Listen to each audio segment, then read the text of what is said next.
श्रीराम समर्थ. संत विषयात देव पाहतात, आपण देवात विषय पाहतो. प्रत्येकजण भक्ती करीतच असतो, कारण व्यापक दृष्टीने पाहिले तर भक्ती म्हणजे आवड. परमार्थात भक्ती म्हणजे परमात्म्याची आवड असा अर्थ आहे. सर्वांना विषयाची आवड असते, तेव्हा सर्व लोक एक परीने विषयाची भक्तीच करीत असतात. विषयाची आवड ही देहबुद्धीला धरून देहबुद्धी वाढविणारी आणि स्वार्थी असते.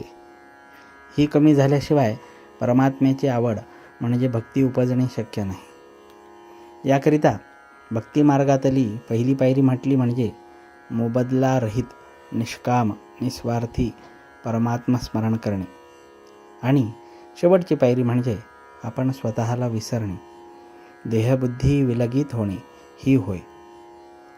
देहरक्षण परमात्मा प्राप्तीकरिता करावे. केवळ विषय सेवनाकरिताच जगणे असेल तर त्यापेक्षा मेलेले काय वाईट. जयंत्यादी उत्सव आपण करतो ते भगवंताच्या ठिकाणी प्रेम उत्पन्न व्हावे म्हणून. मुळात प्रेम नसेल तर ज्याच्यावर प्रेम असते त्याला आपण जो उपचार करतो तो उपचार करून प्रेम आणायचे असते. प्रेम आणि उपचार यांचा अन्योन्य संबंध असतो. या उपचाराने भगवंताशी संबंध वाढतो आणि त्यामुळे भगवंतावरचे प्रेमही वाढते. आई आपल्या लहान मुलाला दागिने वगैरे घालते, त्याचे त्या लहान मुलाला काही सुख नसते, उलट थोडे दुःखच वाटते. पण त्यामुळे त्या आईला बरे वाटते म्हणून ती तसे करते. भगवंताला आपण दागिने वगैरे घातले तर ते स्वतःकरिताच होय. वास्तविक भगवंताला काय कमी आहे. संत विषयात देव पाहतात, पण आम्ही मात्र देवात सुद्धा विषय पाहतो. रामाची मूर्ती काय उत्तम घडविली आहे, देऊळ किती सुंदर बांधले आहे वगैरे आम्ही म्हणतो. आमची वृत्ती विषयाकार बनली म्हणून आम्हाला जिकडे तिकडे विषयच दिसतो. संतांची वृत्ती राममयच असते, त्यांना सर्वत्र रामच दिसतो. 13 कोटी जप केला म्हणजे रामदर्शन होते असे म्हणतात.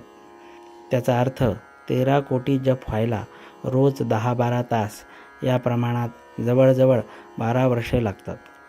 इतका सतत ध्यास लागला म्हणजे ते रूपच तो होतो. नाम कधीच वाया जात नाही.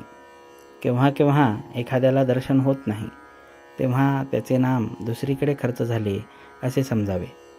मग ते विषयप्राप्तीकरिता असेल किंवा त्याचे पूर्वपाप घटत असेल.